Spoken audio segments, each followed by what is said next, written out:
दशरथ की दीक्षा, राम का वनगमन, भरत का राज्याभिषेक 32वां पर्व कथा। अथानंतर राम लक्ष्मण उस मंदिर में कहीं क्षण एक निद्रा लेकर अर्धरात्रि के समय जब घोर अंधकार फैल रहा था, लोगों का शब्द मिट गया था और मनुष्य शांत थे, तब जिनेंद्र भगवान को नमस्कार कर कवच धारण कर तथा धनुष उठाकर चले। वे सीता को बीच में करके चल रहे थे। दोनों ही उत्तम वेश के धारक थे तथा दीपक हाथ में लिए थे, जिससे ऐसे जान पड़ते थे मानो मंडपादी स्थानों में कामी जनों को देख ही रहे थे। उन्होंने देखा कि जिसका शरीर संभोग से खिन्न हो रहा है, ऐसा कोई पुरुष अपनी प्राणवल्लभा को भुजारूप पंजर के मध्य रखकर अत्यंत गाढ़ निद्रा का सेवन कर रहा है।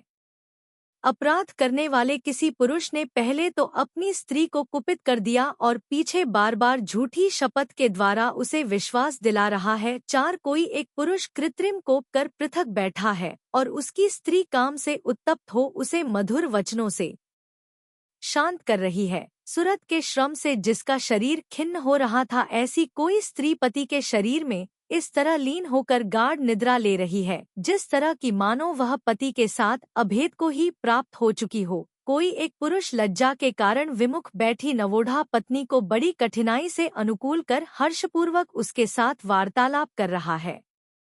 कोई एक स्त्री अपने पति के लिए उसके द्वारा पहले किए हुए सब अपराध बता रही है और वह उसे मनाकर निश्चिंतता से उसका समाधान कर रहा है। 8 कोई एक धूर्त पुरुष अपने शरीर को संकुचित कर दूसरे के घर पहुंचा है और वहां झरोखे में बैठे बिलाव को वहां से हटा रहा है। किसी पुरुष ने अपनी कुलटा प्रेमिका को सूने मठ में आने का संकेत दिया था, पर उसने आने में विलंब किया, इसलिए वह व्याकुल हो बार बार उठकर उसे देख रहा है। किसी अभी सारिका का प्रेमी देर से आया था, इसलिए वह अत्यंत कुपित हो उसे मेखला से बांधकर उत्तरीय वस्त्र से पीट रही है। और कोई एक मनुष्य अभिसारिका के साथ समागम प्राप्त कर कुत्ते के भी पैर की आहट सुनकर अत्यधिक भय को प्राप्त हो रहा है। इस प्रकार बाह्य झरोखों और मंडपों में कामीजनों को देखते तथा उनके वृत्तांत को सुनते हुए राम और लक्ष्मण धीरे धीरे जा रहे थे। वे अतिशय सरल थे और वे नगरी के पश्चिम द्वार से बाहर निकलकर आगे मिलने वाले मार्ग से दक्षिण दिशा की ओर चले गए। इधर जब भक्ति से भरे तथा राम के साथ जाने के लिए उत्सुक सामंतों को कानों कान यह पता चला कि राम तो बंधुजनों को धोखा देकर चले गए हैं, तब वे प्रातःकाल होने के पूर्व जब कुछ कुछ अंधेरा था, वेग से घोड़े दौड़ा कर मंथर गति से चलने वाले राम के पास जा पहुँचे। जब उन्हें साथ साथ चलने वाले राम लक्ष्मण नेत्रों से दिखने लगे, तब वे महाविनय से युक्त हो पैदल ही चलने लगे। सामंत लोग भावपूर्वक प्रणाम कर जब तक उनके साथ यथाक्रम से वार्तालाप करते हैं, तब तक उन्हें खोजने के लिए बड़ी भारी सेना वहां आ पहुंची। अत्यंत निर्मल चित्त के धारक सामंत लोग सीता की इस प्रकार स्तुति करने लगे कि हम लोग इसके प्रसाद से ही राजपुत्रों को प्राप्त कर सके हैं। यदि यह इनके साथ धीरे धीरे नहीं चलती तो हम पवन के समान वेगशाली राजपुत्रों को किस तरह प्राप्त कर सकते। यह माता अत्यंत सती तथा हम सबका बहुत भारी भला करने वाली है।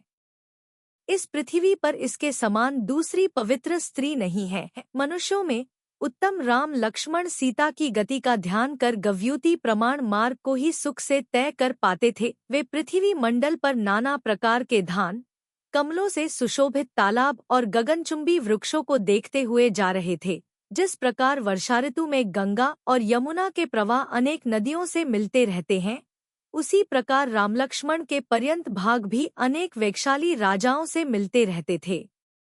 ग्राम, खेत, मटम, घोष तथा नगरों में लोग उन उत्तम वीरों का भोजनादि सामग्री के द्वारा सत्कार करते थे। दोनों ही भाई आगे बढ़ रहे थे और सामंत लोग मार्ग के खेत से दुहखी हो रहे थे। जब उन्हें इस बात का दृढ़ ज्ञान हो गया कि राम लक्ष्मण लौटने वाले नहीं हैं, तब वे उनसे कहे बिना ही लौट गए। भक्ति में तत्पर रहने वाले कितने ही सामंत लज्जा से और कितने ही भय से अपने मन को दुखी कर विनयपूर्वक उनके साथ पैदल चल रहे थे।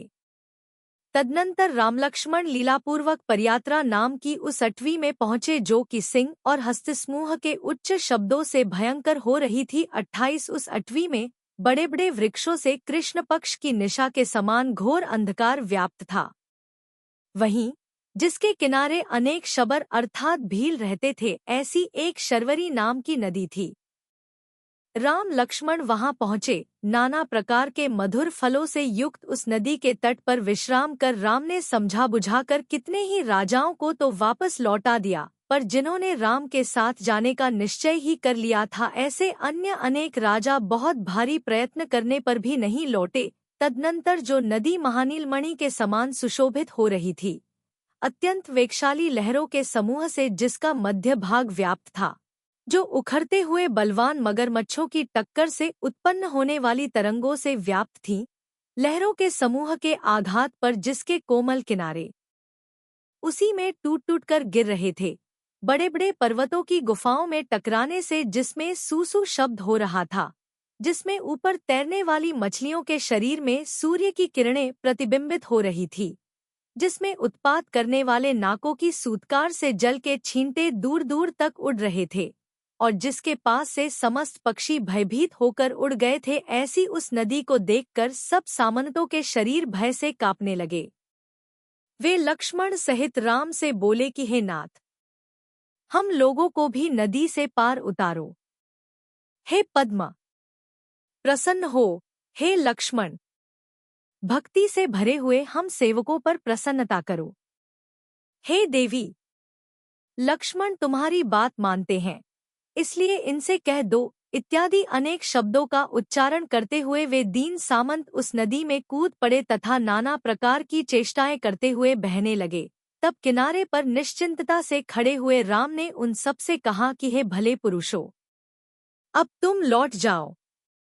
यह वन बहुत भयंकर है। हम लोगों के साथ तुम्हारा इतना ही समागम था, अब हमारे और तुम्हारे बीच में यह नदी सीमा बन गई है, इसलिए उत्सुकता से रहित हो। पिता ने तुम सबके लिए भरत को राजा बनाया है, सो तुम सब निर्भय होकर उसी को शरण में रहो। 41 तदनंतर उन्होंने फिर कहा कि हे नाथ, हमारी गति तो आप ही है, इसलिए हे दया निपुण, प्रसाद करो और हम लोगों को नहीं छोड़ो। तुम्हारे बिना यह प्रजा निराधार होकर व्याकुल हो रही है। आप ही कहो किसकी शरण में जावे? आपके समान दूसरा है ही कौन? हम आपके साथ व्याघ्र, सिंह, गजेंद्र आदि दुष्ट जीवों के समूह से भरे हुए वन में रह सकते हैं, पर आपके बिना स्वर्ग में भी नहीं रहना चाहते। हमारा चित्त ही नहीं लौटता है, फिर हम कैसे लौटे? यह चित्त ही तो इंद्रियों में प्रधान है। जब आप जैसे नररत्न हमें छोड़ रहे हैं, तब हम पापी जीवों को घर से क्या प्रयोजन है?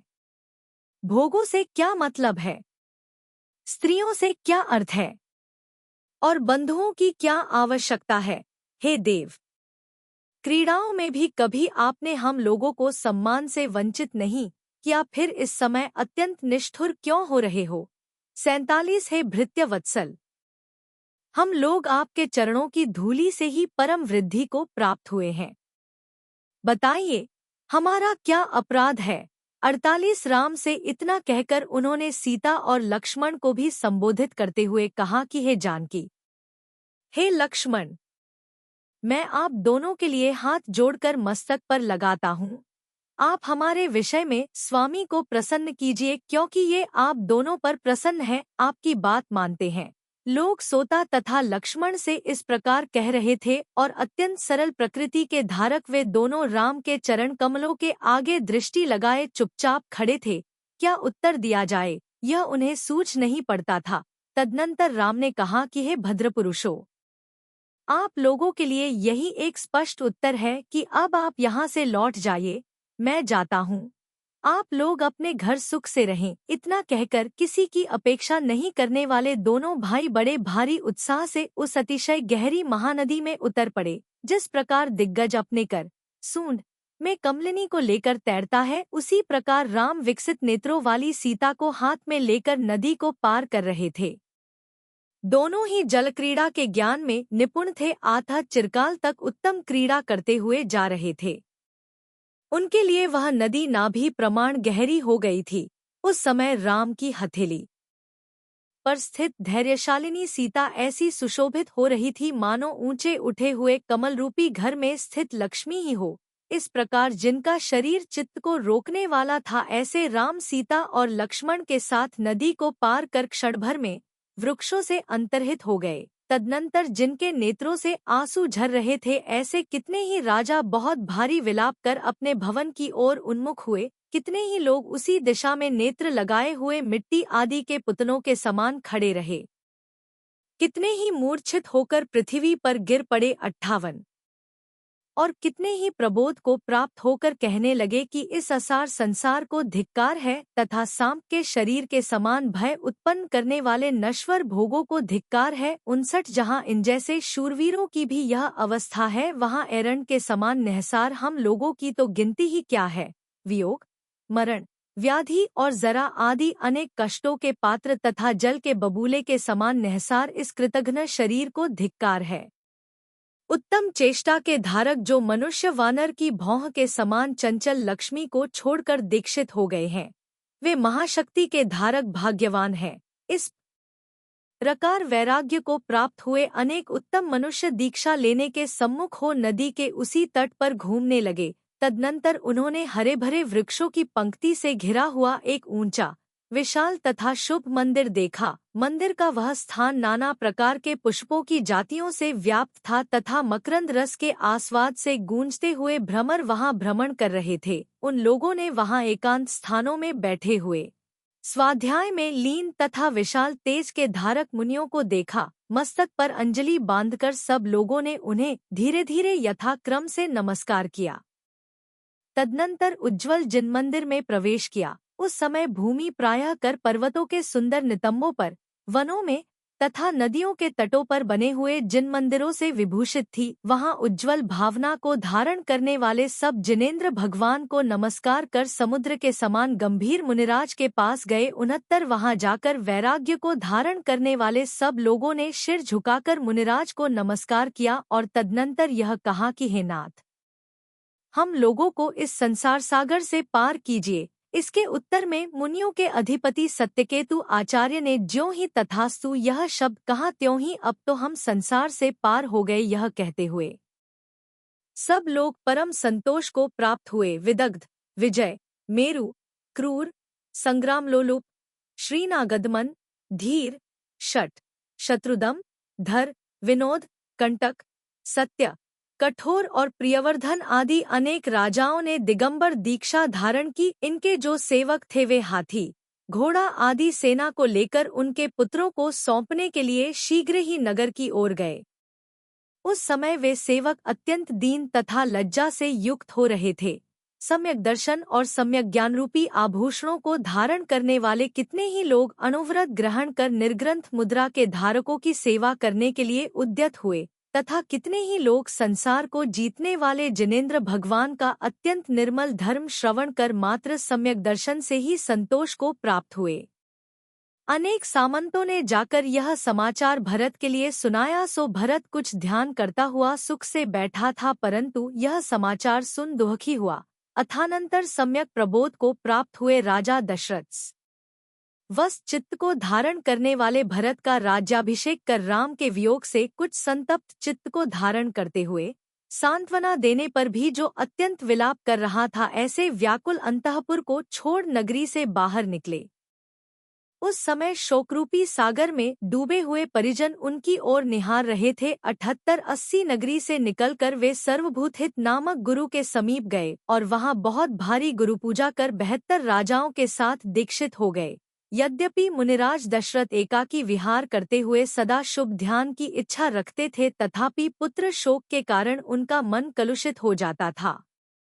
एक दिन योगारूढ़ होकर बुद्धिमान दशरथ विचार करने लगे कि संसार संबंधी दुखों का मूल कारण तथा मुझे बंधन में डालने वाले स्नेह को धिक्कार है। अन्य जन्मों में जो मेरे स्त्री, पिता, भाई तथा पुत्र आदि संबंधी थे, वे सब कहाँ गए?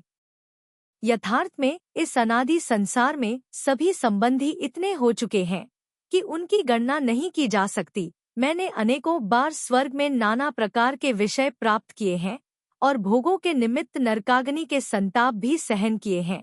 तिर्यंच पर्याय में मैंने चिरकाल तक परस्पर एक दूसरे का खाया जाना आदि दुख उठाए हैं। इस प्रकार नाना योनियों में मैंने दुखरूपी अनेक शल्य प्राप्त किए। मैंने बांसुरी, वीणा आदि मधुर बाजों का अनुगमन करने वाले संगीत के शब्द सुने हैं और हृदय को विदारण करने वाले तीव्र रुदन के शब्द भी अनेक बार श्रवण किए हैं। मैंने अपना हाथ अप्सराओं के सुंदर स्तनों पर लड़ाया है और कभी कुठार की तीक्ष्ण धारा से उसके टुकड़े टुकड़े भी किए हैं। 88। मैंने महाशक्ति वर्धक सुगंधित 6 रसों से युक्त आहार ग्रहण किया है और नरक की भूमि में रांगा, सीसा आदि का कलल भी बार बार पिया है। मन को द्रवीभूत करने वाला अत्यंत सुंदर रूप देखा है और अत्यंत भय का कारण तथा कंपन उत्पन्न करने वाला घृणित रूप भी अनेक बार देखा है। जिसकी सुवास चिरकाल तक स्थित रहती है, ऐसा भ्रमरों को आनंदित करने वाला मनोहर गंध सूंघा है और जिसे देखते ही महाजन दूर हट जाते हैं, ऐसा तीव्र दुर्गंध उत्पन्न करने वाला सड़ा कलेवर भी बार बार सूंघा है। मन को चुराने वाली तथा लीलारूपी आभूषणों से सुशोभित स्त्रियों का आलिंगन किया है और तीक्ष्ण कांटों से व्याप्त सेमर के मायामी वृक्षों का भी बार बार आलिंगन किया है। कर्मों का दास बनकर मैंने इस संसार में क्या नहीं किया है, क्या नहीं देखा है, क्या नहीं सूंघा है, क्या नहीं सुना है और बार बार क्या नहीं खाया है। न वह पृथ्वी है, न वह जल है, न वह अग्नि है और न वह वायु है जो चिरकाल से संसार में भ्रमण करते हुए मेरी शरीर दशा को प्राप्त नहीं हुआ है। 94 तीनों लोकों में वह जीवन ही है जो हजारों बार मेरा पिता आदि नहीं हुआ हो और वह स्थान भी नहीं है जहाँ मैंने निवास नहीं किया हो। शरीर भोग आदि अनित्य है, कोई किसी का शरण नहीं है। यह संसार चतुर्गति रूप है, मैं अकेला ही दुख भोगता हूँ। यह शरीर अशुचि है तथा उससे मैं पृथक हूँ। इंद्रियां कर्मों के आने का द्वार है, कर्मों को रोक देना संवर है। संवर के बाद कर्मों की निर्जरा होती है। यह लोक विचित्र रूप है। उत्तम रत्नत्रय की प्राप्ति होना दुर्लभ है और जिनेंद्र भगवान के द्वारा कहा हुआ यह धर्म मैंने बड़े कष्ट से पाया है। इस प्रकार मुनियों के द्वारा अनुभूत विशुद्ध ध्यान से धीरवीर दशरथ मुनि ने क्रम से पूर्वोक्त आर्त ध्यान को नष्ट कर दिया, जिनके ऊपर सफेद छत्र फिर रहा था तथा जो उत्तम हाथी पर सवार थे। ऐसे राजा दशरथ ने पहले जिन देशों में महायुद्धों के बीच अत्यंत उद्धत शत्रुओं को जीता था, अब उन्हीं देशों में वे अत्यंत शांत निर्ग्रंथ मुनि होकर विषम परिशों को सहते हुए विहार कर रहे थे। तदनंतर पति के मुनि हो जाने और पुत्र के विदेश चले जाने पर अपराजिता, कौशल्या, सुमित्रा के साथ परम शोक को प्राप्त हुई, जिनके नेत्रों से निरंतर अश्रु झरते थे। ऐसी दोनों विमाताओं को दुखी देखकर भरत चक्रवर्ती को लक्ष्मी के समान विशाल राज्य, लक्ष्मी को विष के समान दारुण मानता था। अथानंतर इस तरह उन्हें अत्यंत दुखी देख केकई के मन में दया उत्पन्न हुई, जिससे प्रेरित होकर उसने अपने पुत्र भरत से इस प्रकार कहा कि हे पुत्र, यद्यपि तने जिसमें समस्त राजा नम्रीभूत है ऐसा राज्य प्राप्त किया है, तथापि वह राम और लक्ष्मण के बिना शोभा नहीं देता है। नियम से भरे हुए उन दोनों भाइयों के बिना राज्य क्या है, देश को शोभा क्या है और तेरी धर्मज्ञता क्या है। सुखपूर्वक वृद्धि को प्राप्त हुए दोनों बालक बिना किसी वाहन के पाषाण आदि विषम मार्ग में राजकुमारी सीता के साथ कहाँ भटकते होंगे। गुणों के सागर स्वरूप उन दोनों की ये माताएं अत्यंत दुखी हैं, निरंतर विलाप करती रहती हैं, सो उनके विरह में मृत्यु को प्राप्त न हो जावें। इसलिए तू शीघ्र ही उन दोनों को वापस ले आ, उन्हीं के साथ सुखपूर्वक चिरकाल तक पृथ्वी का पालन कर। ऐसा करने से ही सबकी शोभा होगी। हे सुपुत्र, तू वेगशाली घोड़े पर सवार होकर जा और मैं भी तेरे पीछे ही आती हूँ। माता के इस प्रकार कहने पर भरत बहुत प्रसन्न हुआ। वह साधु साधु ठीक ठीक इस प्रकार के शब्द कहने लगा तथा शीघ्र ही 1000 घोड़ों से युक्त हो राम के मार्ग में चल पड़ा। वह राम के पास से लौटकर आए हुए लोगों को आगे कर बड़ी उत्कंठा से पवन के समान शीघ्रगामी घोड़े पर सवार होकर चला तथा कुछ ही समय में उस महाटवी में जा पहुंचा जो हाथियों के समूह से व्याप्त थी, नाना वृक्षों से जहां सूर्य का प्रवेश रुक गया था तथा जो पर्वत और गर्मी से अत्यंत भयंकर थी। सामने भयंकर नदी थी, सो वृक्षों के बड़े बड़े लटों से नावों के समूह को बांधकर उनका पुल बना वाहनों के साथ साथ क्षण भर में पार कर गया। वह मार्ग में मिलने वाले लोगों से पूछता जाता था कि क्या यहाँ आप लोगों ने एक स्त्री के साथ 2 पुरुष देखे हैं, और उत्तर को एकाग्र मन से सुनता हुआ आगे बढ़ता जाता था। अथानंतर जो सघन वन में एक सरोवर के तीर पर विश्राम कर रहे थे, तत् जिनके पास ही धनुष रखे हुए थे, ऐसे सीता सहित राम लक्ष्मण को भरत ने देखा। राम लक्ष्मण सीता के कारण जिस स्थान पर बहुत दिन में पहुंच पाए थे, भरत उस स्थान पर 6 दिन में ही पहुंच गया। वह घोड़े से उतर पड़ा और जहां से राम दिख रहे थे उतने मार्ग में पैदल ही चलकर उनके समीप पहुंचा तथा उनके चरणों का आलिंगन कर मूर्छित हो गया। तदनंतर राम ने सचेत किया, सो क्रम से वार्तालाप कर नम्रीभूत हो हाथ जोड़ शिर से लगाकर इस प्रकार कहने लगा कि हे नाथ, राज्य देकर आपने मेरी यह क्या विडंबना की है। आप ही न्याय के जानने वाले अतिशय निपुण हो, उत्तम चेष्टाओं के धारण करने वाले आपसे पृथक रहकर मुझे यह राज्य तो दूर रहे जीवन से भी क्या प्रयोजन है। हे प्रभो, उठो, अपनी नगरी को चलें, मुझ पर प्रसन्नता करो, समस्त राज्य का पालन करो और मुझे सुख की अवस्था देओ। मैं आपका छत्र धारक होऊंगा। शत्रुघ्न चमर डोलेगा और लक्ष्मण उत्कृष्ट मंत्री होगा।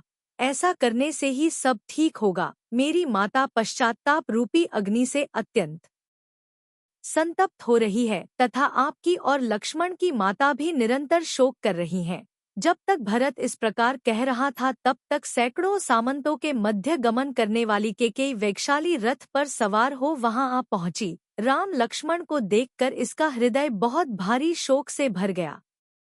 हाहाकार करती हुई वह दोनों का आलिंगन कर चिरकाल तक रोती रही।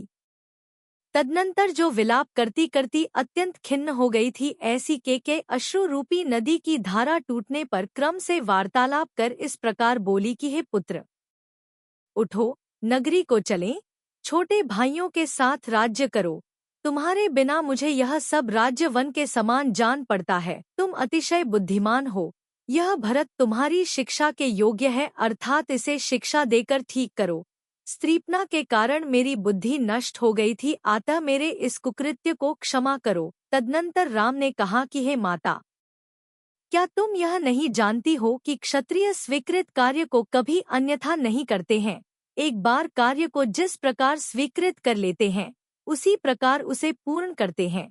पिता की अपकीर्ति जगत्रय में न फैले, इस बात का ध्यान रखना आवश्यक है। केकी से इतना कहकर उन्होंने भरत से कहा कि हे भाई, तू वैचित्य अर्थात द्विविधा को प्राप्त मत हो। यदि तू अनाचार से डरता है तो यह अनाचार नहीं है, क्योंकि मैं स्वयं इस कार्य की तुझे अनुमति दे रहा हूँ। इतना कहकर राम ने मनोहर वन में सब राजाओं के समक्ष भरत का पुनः राज्याभिषेक किया। तदनंतर केकई को प्रणाम कर सांत्वना देते हुए बार बार संभाषण कर और भाई का आलिंगन कर बड़े कष्ट से सबको वापस विदा किया। इस प्रकार माता और पुत्र अर्थात केकई और भरत सीता सहित रामलक्ष्मण का यथायोग्य उपचार कर जैसे आए थे वैसे लौट गए। अथानंतर भरत पिता के समान प्रजा पर राज्य करने लगा। उसका राज्य समस्त शत्रुओं से रहित तथा समस्त प्रजा को सुख देने वाला था। तेजस्वी भरत ने अपने मन में असहनीय शोकरूपी शल्य को धारण कर रहा था, इसलिए ऐसे व्यवस्थित राज्य में भी उसे क्षण भर के लिए संतोष नहीं होता था। वह तीनों काल अरनाथ भगवान की वंदना करता था, भोगों से सदा उदास रहता था और समीचीन धर्म का श्रवण करने के लिए मंदिर जाता था। यही इसका नियम था। वहाँ स्व और पर शास्त्रों के पारगामी तथा अनेक मुनियों का संग जिनकी निरंतर सेवा करता था, ऐसे द्युति नाम के आचार्य रहते थे। उनके आगे बुद्धिमान भरत ने प्रतिज्ञा की कि मैं राम के दर्शन मात्र से मुनिव्रत धारण करूंगा।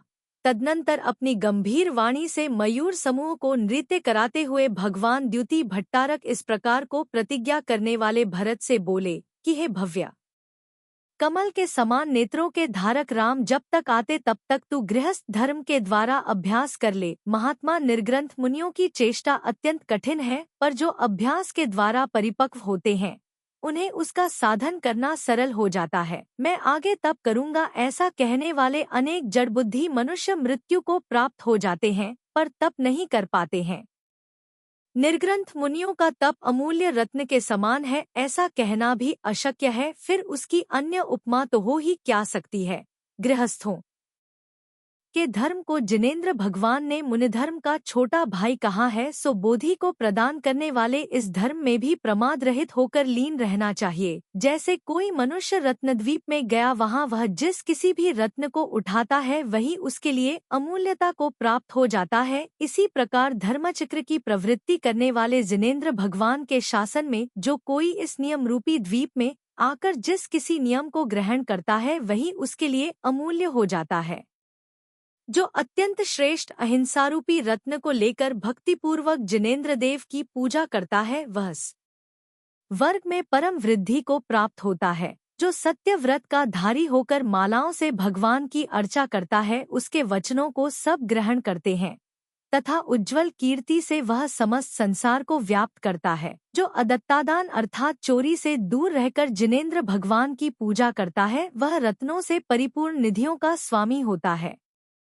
जो जिनेंद्र भगवान की सेवा करता हुआ परस्त्रियों में प्रेम नहीं करता है वह सबके नेत्रों को हरण करने वाला परम सौभाग्य को प्राप्त होता है। जो परिग्रह को सीमा नियत कर भक्तिपूर्वक जिनेंद्र भगवान की अर्चा करता है वह अतिशय विस्तृत लाभों को प्राप्त होता है तथा लोग उसकी पूजा करते हैं। आहारदान के पुण्य से यह जीव भोग निर्भर होता है अर्थात सब प्रकार के भोग इसे प्राप्त होते हैं।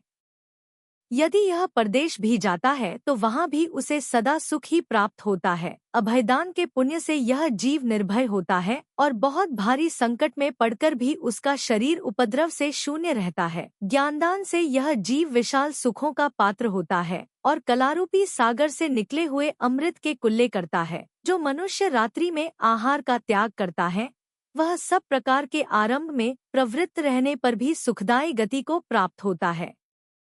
जो मनुष्य तीनों काल में जिनेंद्र भगवान को वंदना करता है उसके भाव सदा शुद्ध रहते हैं तथा उसका सब पाप नष्ट हो जाता है। जो पृथ्वी तथा जल में उत्पन्न होने वाले सुगंधित फूलों से जिनेंद्र भगवान की अर्चा करता है वह पुष्पक विमान को पाकर इच्छानुसार क्रीड़ा करता है। जो अतिशय निर्मल भावरूपी फूलों से जिनेंद्र देव की पूजा करता है वह लोगों के द्वारा पूजनीय तथा अत्यंत सुंदर होता है। जो बुद्धिमान चंदन तथा कालागुरु आदि से उत्पन्न धूप जिनेंद्र भगवान के लिए चढ़ाता है वह मनोज्ञ देव होता है।